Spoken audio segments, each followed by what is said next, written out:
Porque copamos las calles y la resistencia es otra forma de hacer arte. Análisis cultural con mirada feminista en modo glitter.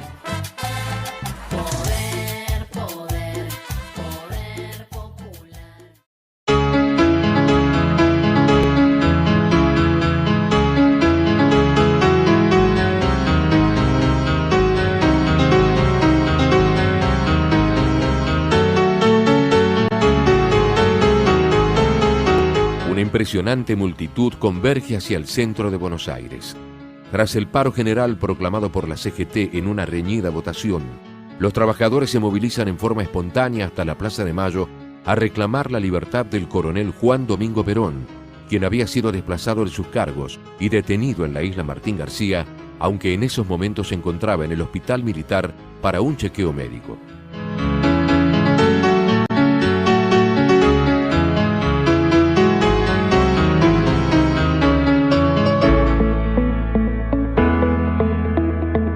El fragmento que escuchamos recién es del año 2015, no hace mucho tiempo, pero creo que hoy intentaríamos contar acerca del 17 de octubre de esta manera. El 17 de octubre de 1945, decenas de miles de obreros y obreras se congregaron desde temprano en Plaza de Mayo y en otras plazas importantes del país con una consigna: queremos a Perón. Ganaron las calles y el esfuerzo por transformar el apoyo del pueblo trabajador se vio coronado por la liberación de Perón y un nuevo esquema político de poder popular.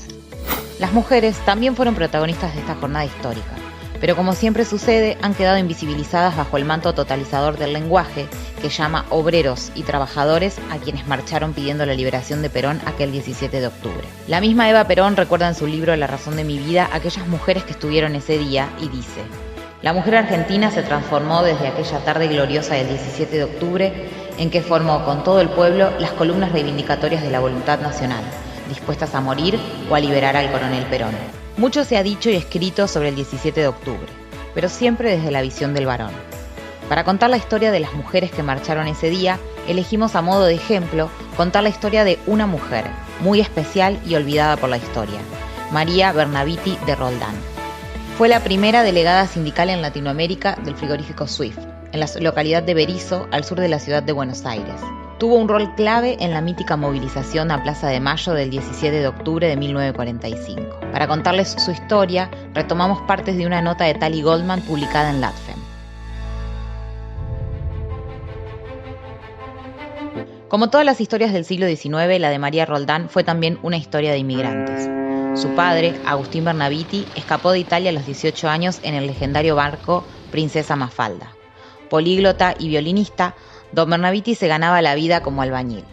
Con ideas anarquistas y un fuerte compromiso con los trabajadores, tuvo que sortear persecuciones y amenazas en aquella policía conservadora. Su madre, Natalia Souto, también había llegado a la Argentina de una España teñida de miseria y hambruna. El italiano y la española se casaron y tuvieron 2 hijas. En el año 1907 nació Josefa y en el 1908 María. María respiraba ese aire de política, de problemáticas sociales y sindicalismo amateur. Entradas en la adolescencia, su hermana Josefa había decidido ser modista, pero María no quería estar encerrada cosiendo y bordando, quería estar afuera, como su papá. Hubo una época en que los Bernabiti se habían posicionado bien económicamente gracias a que don Agustín era ebanista en el Teatro Colón. Pero el trabajo se tornó una excusa. Agustín agitaba al resto de sus compañeros y les hablaba con entusiasmo de los ideales anarquistas y la lucha por mejorar las condiciones laborales. La vida de clase media y trabajo en el Colón tuvieron un final abrupto. Don Agustín había sido amenazado de muerte y tuvieron que escapar. El destino, sin mucha opción, fue la húmeda provincia de La Pampa y el comienzo de una vida rural teñida de pobreza. Mientras tanto, en Berisso, Vicente Roldán tenía un romance secreto con una chica de origen turco que había quedado embarazada. Su familia, que estaba en contra del vínculo, fue tajante. Si Vicente no desaparecía de Berisso, lo mataban. De modo que con lo poco que tenía, también huyó a la húmeda provincia de La Pampa. Allí se conocieron María de 16 años y Vicente de 36. Se enamoraron y se casaron pese a la oposición de los Bernabiti, que no avalaban la relación por la diferencia de edad. Pero no les importó.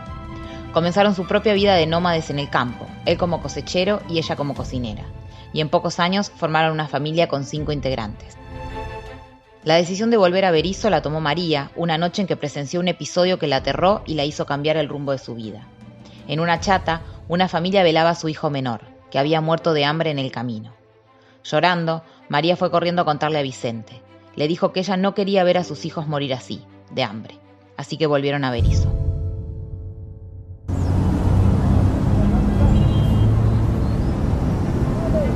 Apenas llegaron, se instalaron en un conventillo de la emblemática calle Nueva York.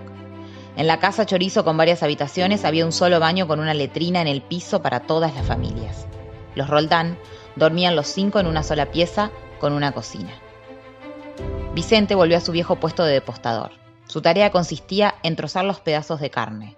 Implicaba un esfuerzo físico casi sobrehumano porque ellos mismos tenían que cargar los pedazos que pesaban entre 20 y 30 kilos, sin mencionar las frecuentes amputaciones de manos y dedos productos del filo de la cuchilla. Como consecuencia del esfuerzo y del peso que cargó durante años literalmente sobre sus espaldas, Vicente fallecería por problemas renales. La labor más sacrificada la hacían quienes trabajaban en la cámara fría, en donde se guardaba la carne. Ingresaban, pero algunos no salían y se morían congelados. Así se trabajaba en la década del 30 en los frigoríficos. María había entrado a la sección de picada en el Swift, que consistía en picar la carne, sacarla en nervio y separar ambas partes en distintos tachos. Para ella el trabajo no fue difícil de aprender, pero se volvía cada vez más y más pesado. La jornada empezaba a las 6 de la mañana y terminaba a las 8 de la noche. Había que picar 100 kilos de carne limpia por hora. Los capataces pasaban constantemente por las mesas de trabajo para controlar que el pesaje estuviera en los parámetros indicados. Si habían picado una cantidad menor, esto podía implicar desde una humillación en público hasta un despido. El silencio era absoluto. No se podía ni charlar, no había tiempo para descansar, ir al baño o quejarse por alguna molestia. No importaba si alguno se había cortado un dedo, había que envolverlo en alguna gasa o venda y presentarse a trabajar. Ni siquiera las mujeres embarazadas tenían un trato diferenciado. María llegó a ser de partera en medio de la fábrica cuando una de sus compañeras rompió bolsa en el medio de la jornada.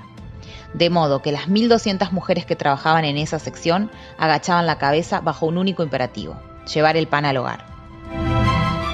En 1943, Cipriano Reyes, junto a otros compañeros, formó el Sindicato Autónomo de la Industria de la Carne, el primer sindicato de Berisso. Y cuando Reyes la convocó para ser delegada del incipiente sindicato que estaban formando, María no lo dudó. Era una de las pocas mujeres que se animaba a alzar la voz. En esa incipiente comisión directiva figuraba una única mujer que ya se había ganado la fama de chiquita, petiza y de carácter muy fuerte, y un apodo que la marcaría para siempre: María, la impulsiva. Entre los delegados del sindicato se había gestado un petitorio con 14 puntos que conformaban un listado de pedidos para la patronal. Ya venían envalentonados porque el sindicato había logrado que se reincorporaran a una numerosa cantidad de trabajadores despedidos. Entre los puntos del petitorio figuraban, por ejemplo, la jornada de 8 horas, la ley de sillas, esto es que les permitieran a las mujeres tener sillas para descansar, y la visita a un médico en caso de sentirse mal. También exigían el pago de horas extras y un aumento salarial, 15 centavos más por hora para las mujeres y 20 para los varones.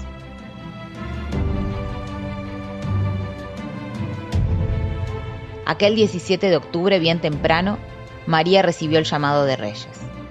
El general Juan Domingo Perón estaba preso en la isla Martín García, y era hora de salir a la calle. Era ya.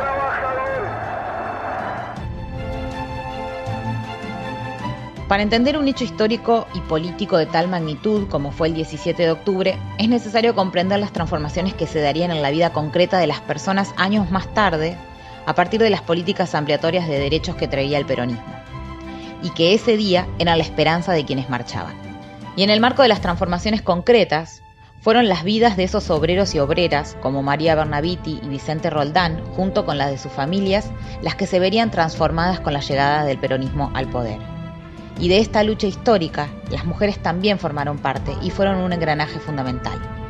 Con los años irían tomando cada vez más protagonismo e incluso llegarían a formar el Partido Peronista Feminista. Pero esa es otra historia.